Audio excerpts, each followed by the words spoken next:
మీ business ఏదైనా మీ ఊర్లో promotion చేయాలంటే అది సుమన్ టీవీతోనే సాధ్యం. ఇప్పుడే సంప్రదించండి. 14031లో నేను జెడ్పీహెచ్ఎస్ లింగన్నపేట యందు డిపార్ట్మెంటల్ ఆఫీసర్గా నియమించబడ్డాను. ఇక్కడ ఎగ్జామినేషన్స్ చాలా పకడ్బందీగా నిర్వహించడం జరుగుతుంది. ఏ విధమైనటువంటి చిట్టీలు కానీ వేరే ఇతరత్ర ఈవెన్ సెల్ ఫోన్లు కూడా ఎవరికి లోపలికి అలవ్ లేదు. పిల్లలందరూ కూడా చాలా చక్కగా అందరూ వచ్చిర్రు. ఇప్పుడే క్లాస్ రూమ్లకి వెళ్ళడం జరిగింది. పరీక్షలంతా కూడా బందోబస్తు మధ్య మరియు సీసీ కెమెరాల పర్యవేక్షణలో నిర్వహించబడుతున్నాయి. కాబట్టి ఇక్కడ ఏ విధమైనటువంటి వాటికి ఆస్కారం లేకుండా పరీక్షలు సక్రమంగా నిర్వహించబడతాయి.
ఎగ్జామినేషన్స్ 21/3/2025 నుంచి 2/4/2025 వరకు మరి లింగన్నపేట సెంటర్కు అలాట్ చేయడం జరిగింది. ఈరోజు ఇక్కడ సీసీ కెమెరా పెట్టారు. గవర్నమెంట్ ఉత్తర్వుల మేరకు తర్వాత సిట్టింగ్ స్క్వాడ్ ఉన్నారు. ఇలా మన హెల్త్ సిబ్బంది కూడా వచ్చారు. కాబట్టి ఇక్కడ ఎటువంటి మాల్ ప్రాక్టీస్ లేకుండా పరీక్షలు నిర్వహించడానికి డిఓ గారు మాకు ఆదేశించారు. కాబట్టి అందరి దృష్టిలో పెట్టుకొని ఇక్కడ మేము ప్రశాంతంగా నిర్వహించడానికి మా సిబ్బందితో పాటు మేము అందరం ఉంటామని చెప్పి సందర్భంగా గుర్తు చేస్తున్నాం.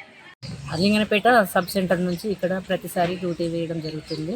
ఇక్కడ ఏ విద్యార్థికైనా ఏదైనా ఇబ్బందులు ఉంటే అందుబాటులో ఉండి వాళ్ళకు సేవలు చేయడానికి మేము సమయపాలనలో పనిచేస్తాము. ఇక్కడ ఏ పిల్లగానికైనా హాల్లో కానీ ఎక్కడైనా ఏమన్నా అయిందనుకోండి తొందరగా మేము రెస్పాండ్ అయ్యి మేము మందులు ఇవ్వడం జరుగుతుంది.